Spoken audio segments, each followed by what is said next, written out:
मोठी बातमी आपल्यापर्यंत पोहोचते। खरातच्या निकटवर्तीयाचा अपघाती मृत्यू झालेला आहे। या क्षणाची सगळ्यात मोठी आणि धक्कादायक बातमी एनडीटीव्ही मराठीवर आपण बघतोय।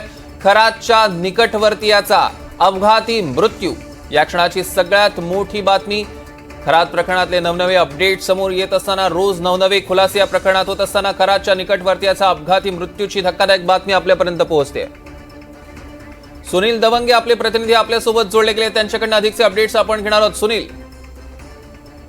सौरभ, आपण जर बघितलं असेल तर खराचं जे ईशानेश्वर देवस्थान जे होतं त्या ट्रस्टवर जे उपाध्यक्ष होते जितेंद्र शेळके यांचा हा अपघात झाल्याची माहिती, प्राथमिक माहिती आपल्याला मिळते। समृद्धी महामार्गावरती जे सावळीवीर कोपरगावचं जे इंटरचेंज आहे त्याच्यापासून एक 5-7 किलोमीटरवर हा अपघात झाल्याची माहिती आहे। कारण की कंटेनर जो आहे, कंटेनरच्या खाली जितेंद्र शेळके यांची कार आतमध्ये धडक झाली आणि आतमध्ये शिरल्याचं आपण दृश्यामध्ये जर बघितलं तर लक्षात येते आणि एकदम भीषण अपघात झालेला आहे। जितेंद्र शेळके जे आहे ते ईशानेश्वर देवस्थानचे उपाध्यक्ष होते आणि काळापासून ते ट्रस्टी देखील राहिलेले आहे। ते, त्यांची पत्नी आणि मुलगा हे तिघं कारमध्ये होते। मुलाला सध्या रुग्णालयामध्ये पाठवण्यात आलेलं आहे पुढील उपचारासाठी। मात्र पती पत्नी दोघं जण जे होते त्यांचा अपघाती मृत्यू झाल्याची धक्कादायक माहिती समोर आलेली आहे आणि सध्या पोलीस देखील घटनास्थळी पोहोचलेले आहेत। आणखीन अपडेट यातून आपल्याला लवकर समजणार आहे नेमका हा अपघात कशामुळे झाला किंवा जितेंद्र शेळके हे औरंगाबादला गेलेले होते आणि तिकडून येताना हा अपघात झाल्याचं एकंदरीत सांगितलं जात आहे। पाठीमागच्या बाजूने हा अपघात झाल्याचं एकंदरीत दिसून येत आहे।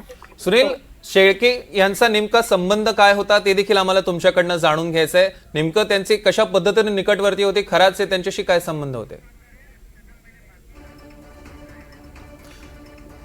दरम्यान सुनील, आम्ही तुमच्याकडे येतोच आहे। आपल्या सोबत ठाकरे गटाच्या सुषमा अंधारे जोडल्या गेल्यात। सुषमाजी, जितेंद्र शेळके जे खरातचे निकटवर्ती आहेत, ईशानेश्वर देवस्थानचे जे उपाध्यक्ष आहेत, त्यांचा अपघाती मृत्यू झालेला आहे, आपली पहिली काय प्रतिक्रिया? आपण सांगताय ही न्यूज शॉकिंग आहे, खरंच अविश्वसनीय बातमी आहे। पण या संबंधाने मला असं वाटतंय अनेकांनी हे अंदाज वर्तवले होते की खरात किंवा खरातचे सहकारी यांच्या जीवाचं बरं वाईट होऊ शकतं।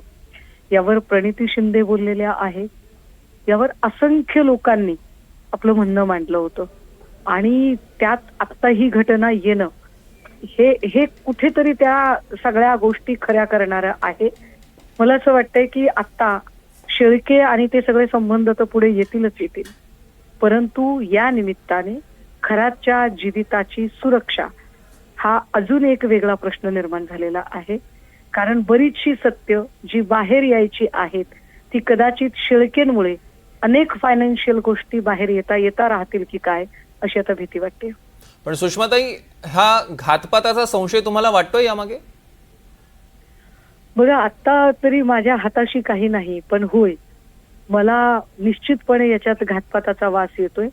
कारण ही भीती सगळ्यांनी व्यक्त केलेली भीती आहे आणि अशाच पद्धतीने जर आपल्याला आठवत असेल तर अक्षय शिंदेचा जेव्हा एन्काउंटर झाला तेव्हाही मी आक्षेप घेतले होते की अक्षय शिंदे हा गुन्हेगारच आहे।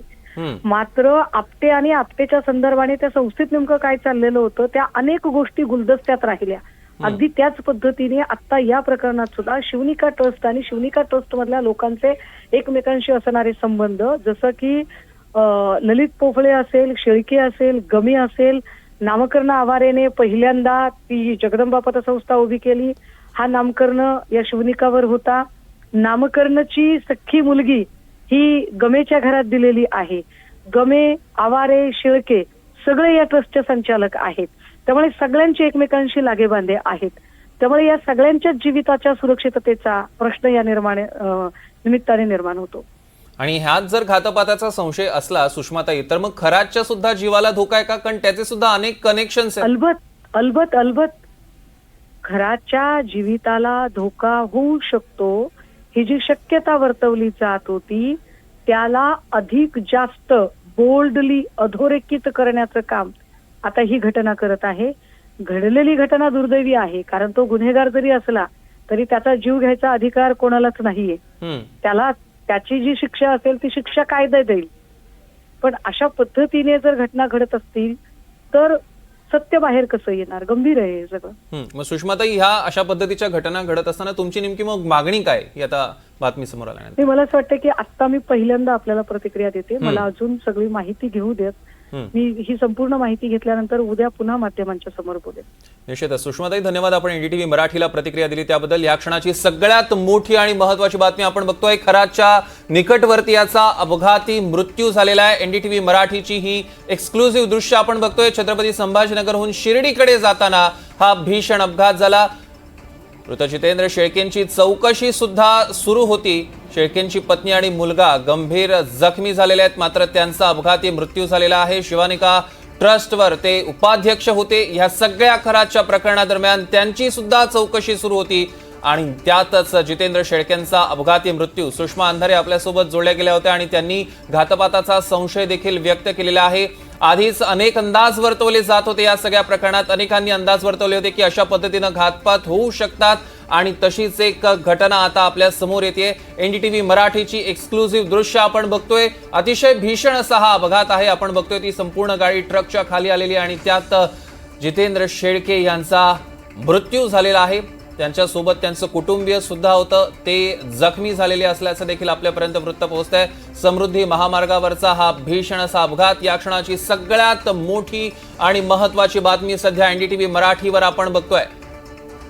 आजची सगळ्यात मोठी बातमी, खराचा निकटवर्तीय जितेंद्र शेळके यांचा शिर्डीकडे जाताना, छत्रपती संभाजीनगरहून शिर्डीकडे जाताना अपघाती मृत्यू झालेला आहे. एनडीटीव्ही मराठीची एक्सक्लुझिव्ह दृश्य आपल्या टेलिव्हिजन स्क्रीनवर आपल्याला बघायला मिळतात. शेळकेंची पत्नी आणि मुलगा सुद्धा याच वेळेला त्यांच्यासोबत प्रवास करत होते, मात्र हे दोघेही त्यांचे कुटुंबीय ह्यामध्ये थोडक्यात बचावलेले आहेत. ते सध्या जखमी असल्याचं देखील आपल्यापर्यंत माहिती पोहोचते. मात्र आता अशा पद्धतीच्या चर्चा सुरू असताना, अशा पद्धतीच्या खरं तर चौकशी सुरू असताना हा अपघात होणं, अनेक सवाल या निमित्तानं उपस्थित केले जात आहेत. याआधी सुद्धा जेव्हा जेव्हा खराचं प्रकरण समोर आलं, खराच्या प्रकरणाशी संबंधित काही नावं समोर आलेली, तेव्हा अनेक सवाल या निमित्तानं विरोधकांनी उपस्थित केलेले होते, अनेक सामाजिक कार्यकर्त्यांनी उपस्थित केलेले होते आणि अनेकांनी मुळात शंका व्यक्त केलेल्या होत्या की काही जवळच्या व्यक्तींचे अपघात होऊ शकतात. मात्र त्याच शंका आता कुठेतरी खऱ्या ठरताना बघायला मिळत आहेत आणि त्या खऱ्या ठरण्याचं कारण म्हणजे आता ही आपल्या समोर आलेली बातमी. या क्षणाची सगळ्यात मोठी बातमी आपण बघतोय. खराचे निकटवर्ती, अत्यंत जवळचे असे जितेंद्र शेळके यांचा अपघाती मृत्यू आणि तो अपघाती मृत्यू सुद्धा याच काळात, ज्या काळात त्यांची चौकशी सुरू होती.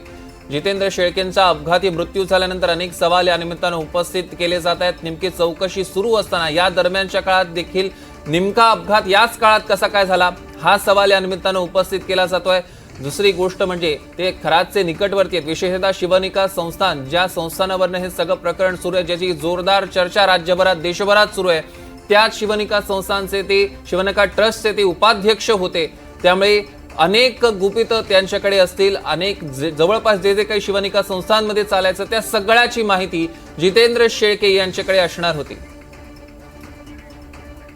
रुपाली ठोंबरे पाटील आपल्यासोबत जोडल्या गेलेल्या आहेत. रुपाली ताई, खराचे निकटवर्तीय जितेंद्र शेळकेंचा अपघाती मृत्यू झालेला आहे, आपली पहिली प्रतिक्रिया काय? मुळामध्ये जरी ते खराताच्या निकटवर्ती असतील तरी त्यांचा असा अपघातात मृत्यू होणे हे दुर्दैवी आहे. परंतु आता महाराष्ट्रामध्ये बोंधूबाबा खरात प्रकरण जे चाललेलं आहे त्यात उलाघाडी होण्याचा म्हणजे पूर्ण सत्यता सगळ्यांच्या समोर येण्याच्या वळणावर असा जर अपघात घडलेला असेल तर निश्चित हा अपघात घडलाय का घडवून आणलेला आहे. कारण का जे काही मी फुटेज बघतीये, पुढे ट्रक आहे आणि मागणं गाडी त्या ट्रकच्या खाली गेलेली आहे. त्यामुळे संशय निश्चित मनात निर्माण होतो की जाणीवपूर्वक सत्य बाहेर येऊ नये म्हणून यांचा मृत्यू घडून आणलेला आहे का याचाही तपास होणं गरजेचं आहे. रुपालीताई, म्हणजे तुम्हाला घातपाताचा संशय?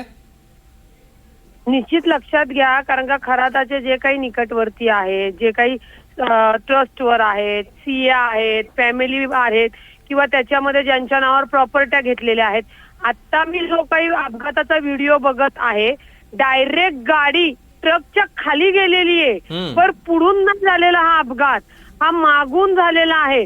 त्याच्यामुळे जितेंद्र शेळके यांच्या सोबत कोण होतं मला माहिती नाहीये, परंतु या अपघाताची पूर्ण माहिती आणि चौकशी होणं का गरजेचं आहे. ज्या पद्धतीचा अपघात दिसतोय याच्यावरनं जितेंद्र शेळके यांना जाणीवपूर्वक अपघात घडून संपवण्यात आलं असावं, कारण का त्यांना सुद्धा SITची नोटीस जाणार, त्यांनाही चौकशीला बोलवणार आणि त्याच्यामध्ये ते सगळं सत्य आहे, जे काही खराताचा कारनामा आहे ते समोर देऊ शकतात. आणि खराताच्या निकटीवरती लोकांना ही सवय आहे की नाही का सत्य बाहेर येऊ नये म्हणून कोणालाही बळी देण्याचा. त्याच्यामध्ये जितेंद्र शेळके यांचा बळी द्यायला त्यांना अवघड गेलं नसणार आहे आणि ते दिसतंय आपल्याला अपघातावरनं की निश्चित जितेंद्र शेळके यांचा मृत्यू घडून आणलेला आहे. त्यांनी यांची खरी कारनामे पोलीस चौकशीमध्ये सांगू नये म्हणून. रुपालीताई, धन्यवाद. आपण NDTV मराठीला प्रतिक्रिया दिली त्याबद्दल. आपण बघतोय की आता अनेक सवाल उपस्थित होत आहेत. सत्य बाहेर येऊ नये म्हणून हा घातपात घडवला का, अशी प्रतिक्रिया, असा सवाल ठोंबरे यांनी NDTV मराठीवर उपस्थित केला.